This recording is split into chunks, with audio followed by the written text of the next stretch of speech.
Welcome, associates. Today we are in Fuel Cell 2. I'm Justin Reed, CPA, CFO advisor here at Practice CFO.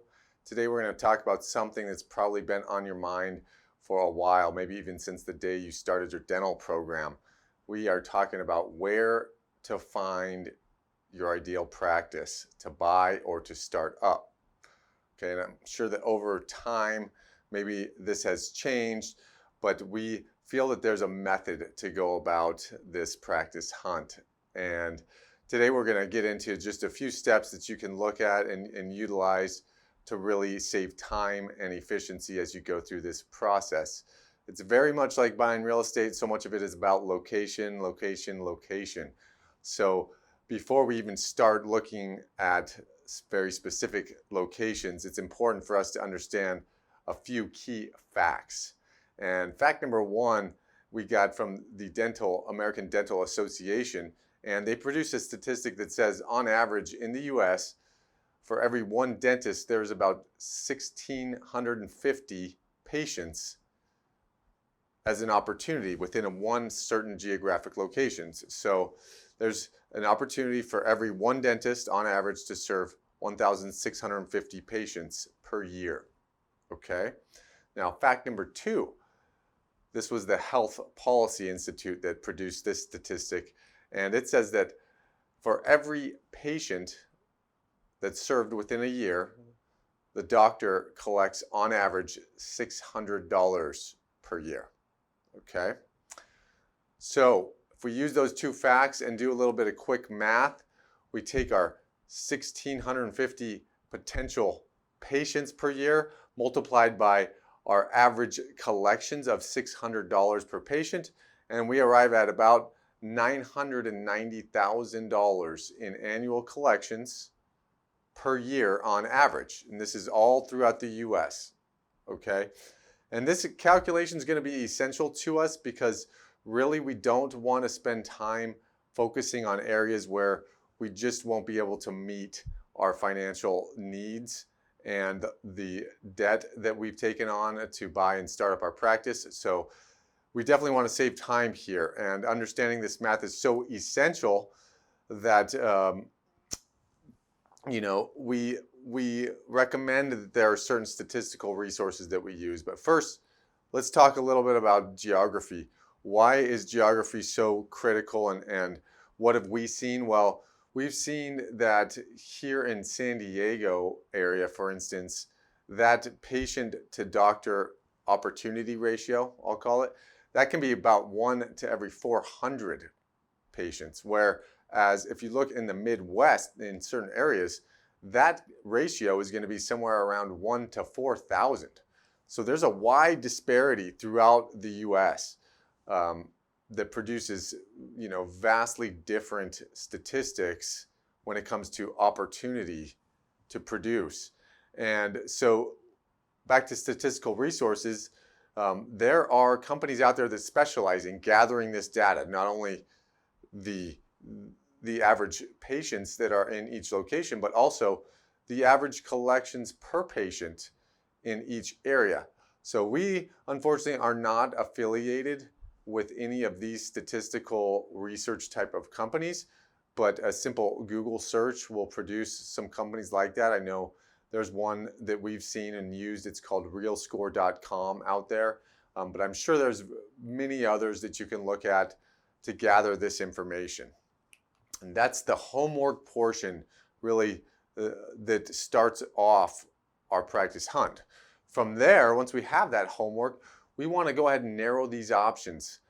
We don't want to waste our time again on areas where the numbers just don't work out for us. That doesn't make any sense to us. We want to use this data to hone in on, at this stage, let's say maybe it's somewhere between 10 to 20 locations where the numbers make sense, okay? And it's important that we don't limit ourselves during this process.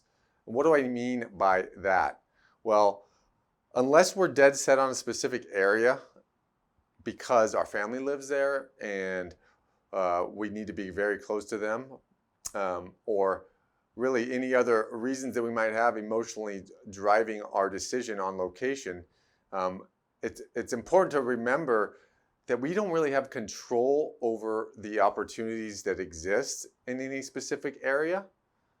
So we want to keep our options open, and we definitely we want to keep our ability to find the right practice as wide as possible throughout the process. Okay, so next, once we've considered not limiting ourselves, and once we've kind of narrowed our options, then we're going to go ahead and rate our locations. And when we're done with rating our locations, we want to have a list of about 3 to 5 locations that we're really, really serious about. And at this point, I recommend actually taking and writing down on pen and paper, or you can type it out, but I feel like writing it down is even more beneficial at this point. But we want to get with our spouse or our significant other at this point, and we want to list out the pros and cons about each of these different locations that we're looking at. And we need to ask ourselves very personal questions at this point. You know, what matters most to my spouse and my kids? How long do I plan on living in this area? How does the cost of living in this area compare to the other locations that are on my list at this point? You know, what are the opportunities for hobbies and recreation? So really, we want to consider any factor that's going to be a benefit or a disadvantage to that particular location. When we're done, again, with this exercise, we'll have about 3 to 5 locations, potential locations ranked in order from 1 to 5. And now we're really ready to start hunting in those locations. And we can really start by a simple Google search these days would produce a lot more information than you'd think. There's a lot of brokers out there that have practice listings that we can look at in those locations. There's companies that match buyers and sellers. Practice CFO right now is actually working on a platform that will match buyers and sellers. And so you'll be able to find that information as you go ahead and start hunting for your practice.